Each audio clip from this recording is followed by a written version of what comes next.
ফ্রিজের দরজা খুলতেই আমার বন্ধু দেখলো ফ্রিজের ভেতরে তার ছেলের গলা কাটা মাথা। কোনো রকম সাহস করে সে ফ্রিজের ভেতর থেকে জলের বোতলটি নিল, কিন্তু দেখতে দেখতে সেই জলের বোতলও লাল রক্ত হয়ে গেল।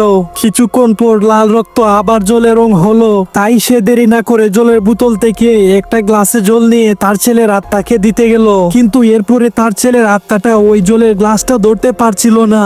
এটা দেখে আমার বন্ধু ভীষণ চিৎকার করে উঠলো আর সেখানে অজ্ঞান হয়ে গেল। যখন সে চোখ খুললো সে দেখতে পেল সে বিছানার উপর শুয়ে আছে আর তার ছেলের আত্মা তার বুকের উপর চেপেছিল।